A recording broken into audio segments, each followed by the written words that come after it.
The loud crash of splintering wood echoed through the quiet suburban neighborhood as Ethan Vaughn lunged forward, catching his 6-year-old daughter Lily before she tumbled to the ground. The ancient gate he'd been meaning to fix for months had finally given way, its rusty hinges surrendering to time and his daughter's enthusiastic push. "You okay, Lillipad?" Ethan asked, setting her down gently and examining the small scrape on her elbow. "I'm fine, Daddy," Lily said, more interested in the destruction she'd inadvertently caused than her minor injury. "But I broke the lady's fence." Ethan turned to survey the damage, grimacing as he saw the elegant wooden gate now hanging precariously from a single hinge blocking the sidewalk.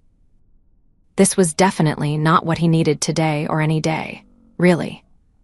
As a single father working 2 jobs to make ends meet, home repairs for others wasn't exactly in his budget or schedule. The gate belonged to the house at the end of their block, a stunning 2-story Victorian that had been vacant for months, until moving trucks appeared last weekend. Ethan hadn't seen the new owner yet, but neighborhood gossip suggested it was some rich city person looking for a quieter life. "Well, honey, looks like we need to fix this," Ethan said, examining the broken hinge. "We can't just leave it like this." "But we're going to be late for school," Lily pointed out, clutching her backpack. Ethan checked his watch and nodded. "You're right. Let's get you to school, and I'll come back to deal with this afterward." After dropping Lily off at elementary school, Ethan returned to the broken gate, toolbox in hand. He'd called in to his morning job at the auto repair shop, explaining he'd be an hour late. His boss wasn't happy, but Ethan couldn't leave property damaged, especially when his daughter was involved. As he knelt to examine the gate more closely, the front door of the Victorian opened. Ethan looked up, preparing his apology, and found himself momentarily speechless. The woman who emerged was not what he expected. She wore a tailored charcoal suit that probably cost more than his monthly rent, her auburn hair pulled back in a neat bun. She was talking rapidly into a sleek phone, her free hand gesturing emphatically as she descended the porch steps, clearly in a hurry. "I understand the concerns, Michael, but the board needs to trust me on this. The acquisition makes sense long-term." Her voice was confident, authoritative. Then she spotted Ethan and the broken gate, and her expression shifted. "I'll call you back," she said into the phone before tucking it into her purse. "What happened here?" Ethan stood up, wiping his hands on his jeans. "I'm really sorry about this." "My daughter was running this morning and pushed on the gate. It was probably already loose, and now you're fixing it?" she asked, one eyebrow raised. "Yes, madam. I'm Ethan Vaughn. We live down the block." He gestured vaguely in the direction of his much smaller home. "My daughter Lily is 6 and still learning about respecting other people's property." A slight smile softened her features. "I'm Penelope Thomas. Everyone calls me Penny." She extended her hand, and Ethan noticed her perfectly manicured nails as he shook it. "That's very considerate of you, Mr. Vaughn. Most people would have just walked away." "Not really my style," Ethan replied, suddenly aware of his worn work boots and the oil stain on his shirt from yesterday's shift at the garage. "And please call me Ethan." Penny glanced at her watch, a delicate thing that glinted in the morning sunlight. "I have a meeting I can't miss. Do you need anything for the repairs?" "No, I've got everything here," Ethan said, patting his toolbox. "It's a simple fix, should be done in 30 minutes or so." "I insist on paying you for your time and materials," she said, reaching for her purse. Ethan shook his head. "Not necessary. My kid broke it, I fix it. That's how it works." Penny paused, studying him with intelligent green eyes that seemed to see right through him. "That's refreshing," she finally said. "Well, if you won't accept payment, perhaps you and your daughter would join me for dinner this week, as a thank you." The invitation caught Ethan off guard. "That's really not necessary. I insist," Penny said with a smile that transformed her businesslike demeanor into something much warmer. "Friday at 7, I'm still unpacking, but I can manage to clear off the dining table by then." Before Ethan could formulate a polite refusal, a sleek black car pulled up to the curb. The driver stepped out and opened the rear door. "That's my ride," Penny said. "Friday at 7 then. I make a mean lasagna." Ethan found himself nodding, though every instinct told him this was crossing some invisible social boundary. "Friday at 7, he confirmed. As Penny slid into the car, Ethan returned to the gate, wondering what he'd just agreed to. The last time he'd had dinner at someone else's house was before the divorce 2 years ago, when he and Sarah would occasionally socialize with other couples. Since becoming a single dad, his social life had contracted to playdates for Lily and the occasional beer with coworkers after a shift. Ethan worked methodically on the gate, replacing the broken hinge with a sturdier one from his toolbox and reinforcing the wooden frame that had begun to rot in places. By the time he finished, the gate was more secure than it had been in years. As he packed up his tools, Mrs. Henderson from across the street approached, walking her tiny yapping dog. "I see you've met Miss Thomas," she said, not bothering with a greeting. "Just briefly," Ethan replied, closing his toolbox.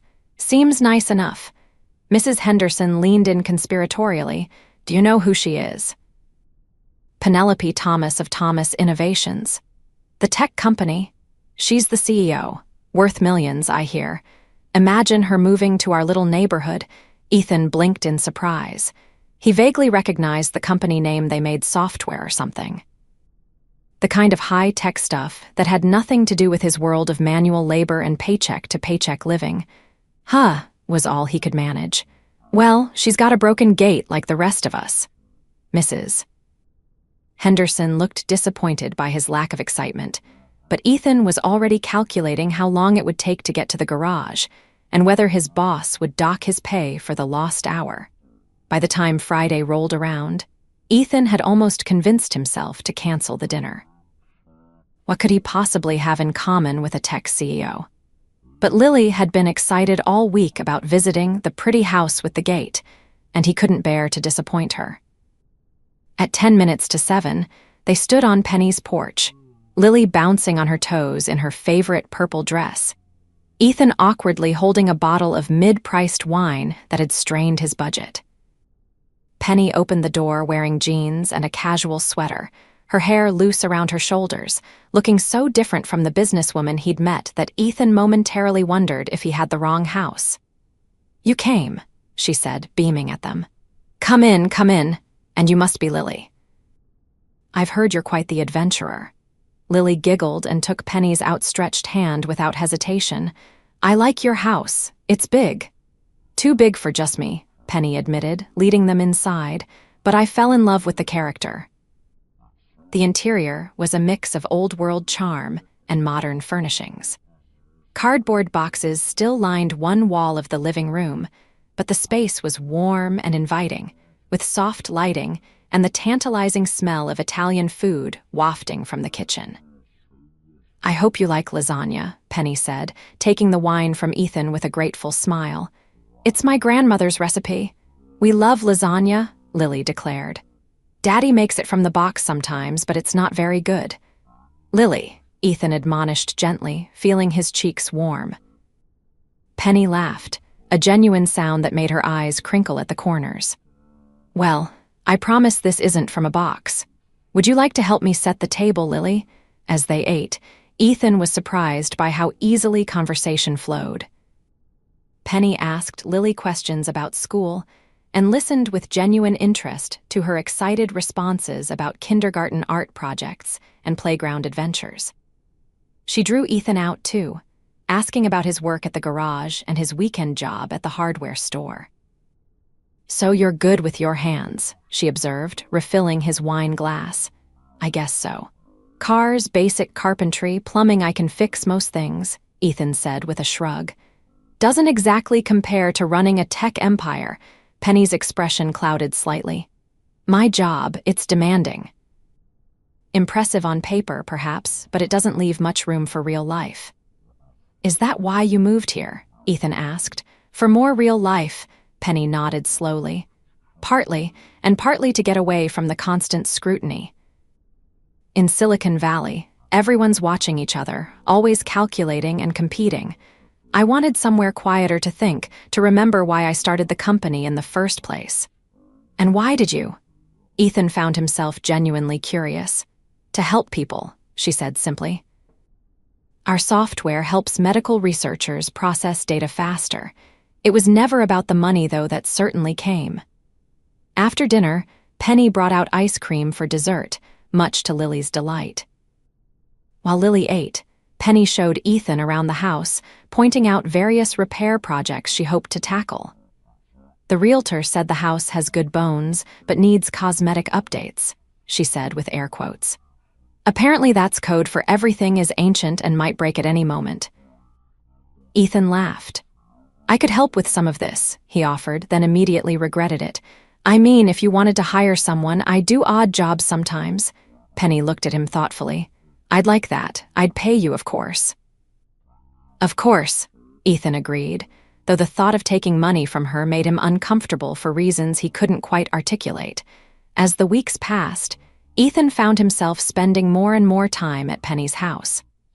What started as occasional repair jobs evolved into regular visits. Sometimes he brought Lily, who would sit at the kitchen counter doing homework while he fixed leaky faucets or replaced outdated electrical outlets.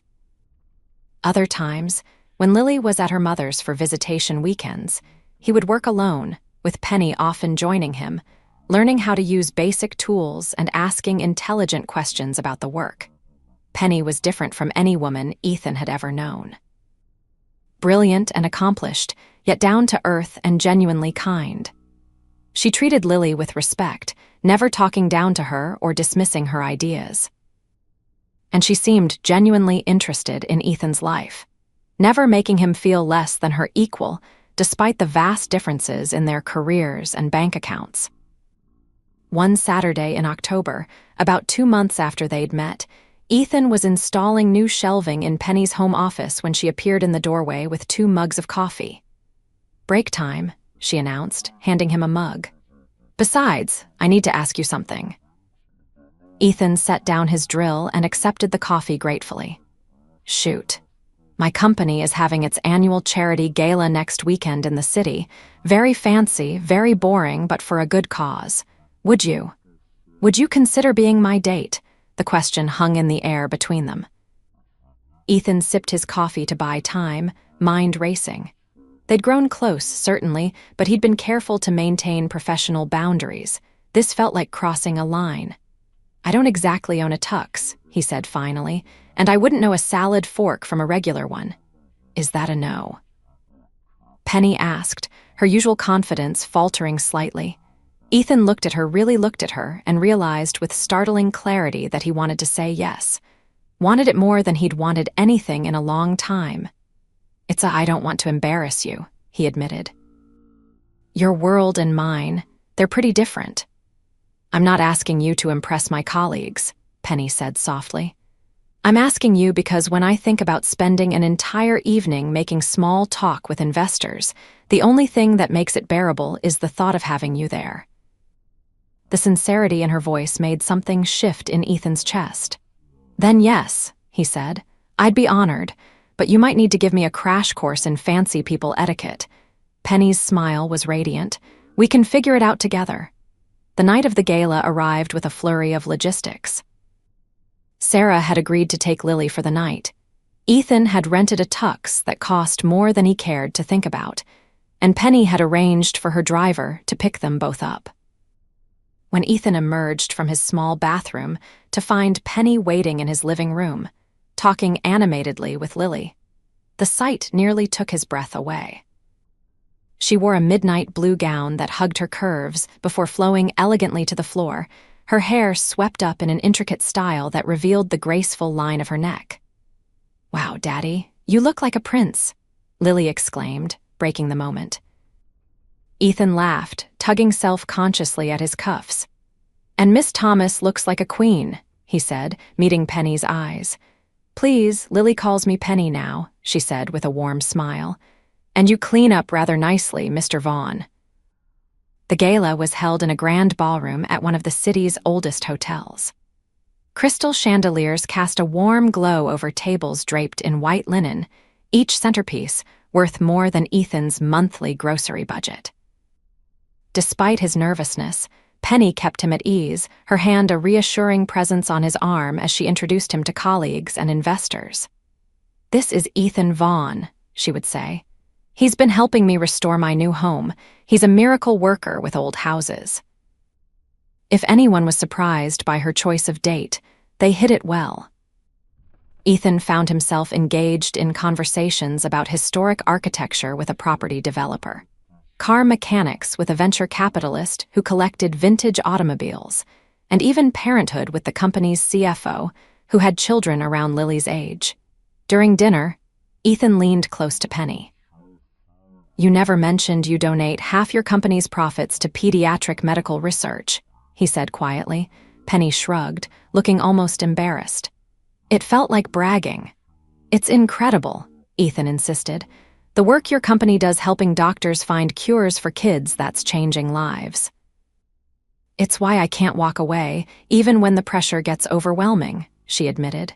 "The work matters." As the evening progressed, a live band began to play, and couples moved to the dance floor. Penny looked at Ethan questioningly. "Fair warning, I haven't danced in years," he said with a rueful smile. "I'll lead," she offered, standing and extending her hand. On the dance floor, she fit perfectly in his arms, her head resting against his shoulder as they swayed to the music. Ethan was acutely aware of the delicate scent of her perfume, the warmth of her body against his, the way her hand felt in his own. "Thank you for coming tonight," Penny murmured. "Having you here means more than you know." Ethan drew back slightly to look at her. "Why me, Penny?" "You could have anyone." "Because you fixed my gate when you didn't have to," she said simply. "Because you see me as Penny, not as a CEO or a bank account. Because when I'm with you and Lily, I remember what really matters." Before he could respond, she rose on her tiptoes and pressed her lips gently to his. The kiss was brief but electric, sending a current of warmth through his entire body. "I've wanted to do that for weeks," she whispered. "Me too," Ethan admitted, pulling her closer as the music continued around them. The drive home was charged with unspoken possibilities. They held hands in the back of the car, exchanging glances filled with newfound meaning. When they reached Ethan's house, Penny walked him to the door. "I should go," she said reluctantly. "Early morning conference call." "Of course," Ethan nodded, though everything in him wanted to ask her to stay. Penny hesitated, then reached up to touch his face. "This isn't just, I need you to know this isn't casual for me." "It's not casual for me either," Ethan assured her. "But it's complicated. I have Lily to think about, and our lives are so different. Do you think I care about that?" Penny interrupted. "Your income or your job title? No," Ethan said honestly, "but others will, and someday you might." "Then they don't know me," Penny said firmly. "And neither do you, if you think that matters to me." She kissed him again, more deeply this time, and Ethan allowed himself to hope that maybe, just maybe, this impossible thing between them might be possible after all. The following weeks brought a shift in their relationship. Penny began joining them for family movie nights, sitting cross-legged on Ethan's worn couch with Lily between them, sharing popcorn and laughter. Ethan still worked on her house, but now they took breaks to share meals, talk about their days, or simply enjoy each other's company in comfortable silence. When Lily's school scheduled a career day, she proudly announced that both her father and Daddy's special friend Penny would be presenting. "Are you sure?" Ethan asked Penny as they prepared dinner together in his small kitchen. "It's a big public step." "I'd be honored," Penny said, chopping vegetables with newfound skill. "Unless you're worried about what people will think." Ethan set down the pasta he was measuring and turned to face her. "I stopped caring what people think when Sarah left us. What matters is Lily's happiness. And mine." He paused, gathering courage. "And yours, if you want to be part of this messy, budget-conscious life." Penny abandoned the vegetables and moved to wrap her arms around him. "I've never been happier than these past few months with you two. My big empty house feels like a home when you're in it." At career day, Penny charmed Lily's classmates with simple explanations of computer programming, while Ethan showed them basic car maintenance. Afterward, Miss Garcia, Lily's teacher, approached them. "It's wonderful to see Lily so happy," she said.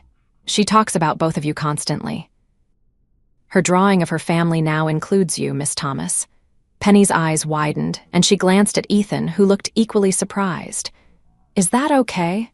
Penny asked quietly as they walked to the parking lot. Instead of answering, Ethan took her hand and squeezed it. "More than okay." As winter approached, bringing holidays and family gatherings, the question of their future loomed larger.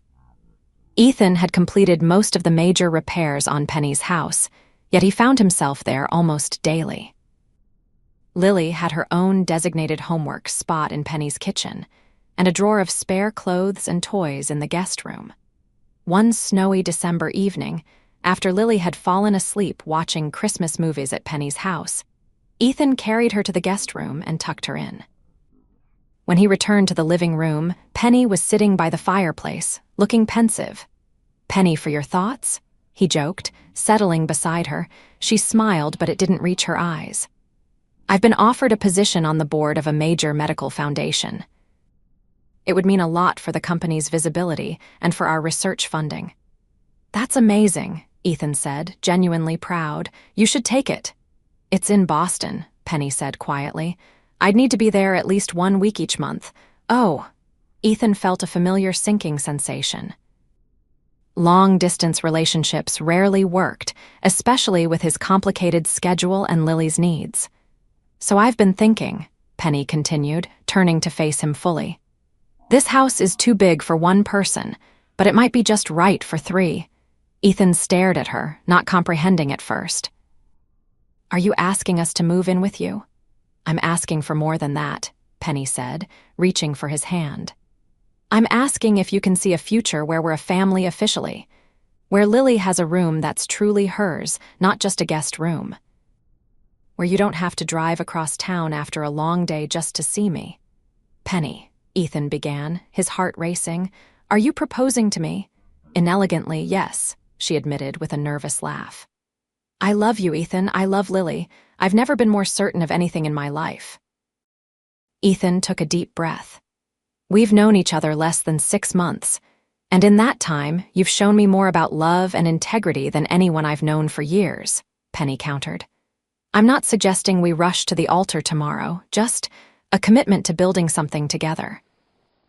Ethan studied her face, this remarkable woman who had crashed into his life because of a broken gate. "You know I love you," he said softly, "but I need you to be absolutely certain. Lily and I are a package deal, and while she adores you now, parenting isn't always bedtime stories and movie nights." "I know that," Penny said seriously. "And I know my job is demanding, but I want this, Ethan. I want us. We can figure out the details together."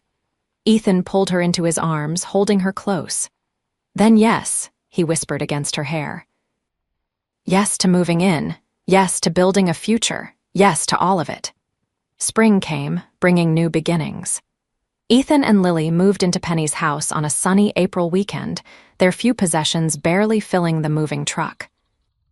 Lily claimed the 3rd bedroom as her own, delighting in the window seat Ethan had built for her, and the star-patterned wallpaper Penny had helped her choose. Ethan found himself adjusting to a new role, no longer just the handyman, but a partner in creating a home. He still worked at the garage, proud of his independence, but he reduced his hours at the hardware store, using the extra time to establish a small home repair business that quickly gained a reputation for quality work. Penny traveled to Boston monthly, always returning with stories and small gifts for Lily. In between trips, she worked from home more often, joining Ethan for lunch breaks and helping with Lily's school projects in the evenings. On a warm Saturday morning, almost exactly 1 year after the gate incident, Ethan found Penny in the garden, attempting to install a small fountain. "Need some help there, CAO," he teased, kneeling beside her in the dirt. "I'll have you know I watched 3 YouTube tutorials," she said, wiping her brow and leaving a smudge of soil. "But yes, please." As they worked together, positioning the fountain and connecting the pump, Lily burst into the garden, waving a paper excitedly. "Look what I drew in art class," she exclaimed, thrusting the paper toward them. The drawing showed 3 figures holding hands in front of a house with a prominent gate. "That's us," Lily explained unnecessarily.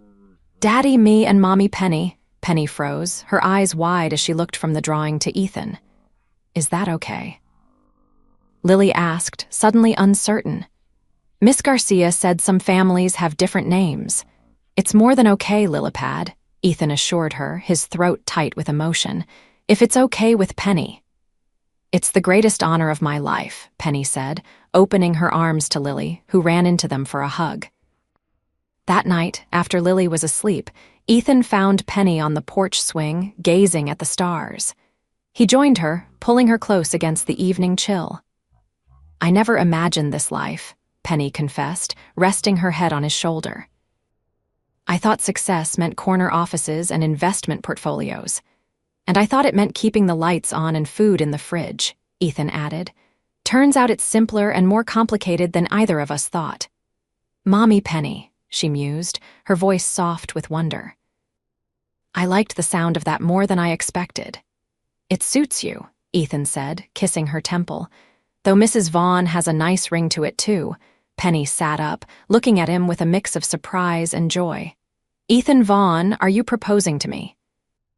Ethan smiled, reaching into his pocket to pull out a small velvet box. "Seems only fair, since you proposed first. I've been carrying this around for weeks, waiting for the right moment."